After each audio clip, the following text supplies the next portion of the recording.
நண்பர்கள் அனைவருக்கும் வணக்கம். வாங்க இன்றைக்கி ஒரு மாப்பிள்ளை சம்பா இட்லிக்கு அளவு எப்படி போடுறதுன்றதை பார்த்துடலாங்க. மாப்பிள்ளை சம்பா அரிசி 1 டம்ளர், இட்லி அரிசி அதே சமமாக 1 டம்ளருங்க, ரெண்டுமே சேர்த்துக்கோங்க.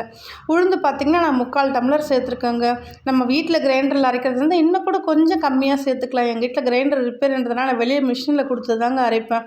நல்லா கழுவிட்டு 5 மணி நேரம் ஊற வச்சு அரைச்சி எடுத்துக்கோங்க. அரைச்சி எடுத்துகிட்டு நீங்கள் அந்த மாவில் உங்களுக்கு தேவையான அளவுக்கு உப்பு சேர்த்துக்கோங்க. உப்பு சேர்த்துட்டு கொஞ்சம் கட்டிக்கிட்டு எதுவுமே இல்லாமல் நல்லா அடித்து கரைச்சி வச்சுக்கோங்க.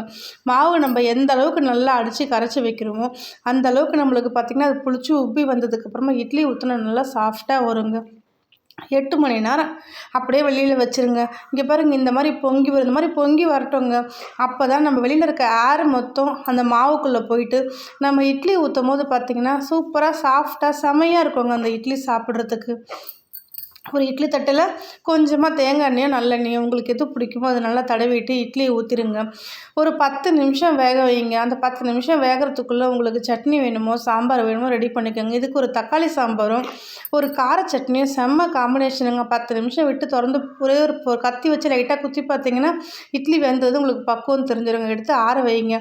இட்லியை நீங்கள் கரண்டி வச்சு எடுக்கணும் அப்படின்ற எந்த அவசியமும் இல்லைங்க. கொஞ்சம் ஆற விட்டுட்டு உங்கள் கை வச்சு இட்லி எடுத்து நீங்கள் ஹாட் பேக்குக்கு மாற்றிடலாங்க. பாருங்கள் எவ்வளோ சாஃப்ட்டு பாருங்களேன்.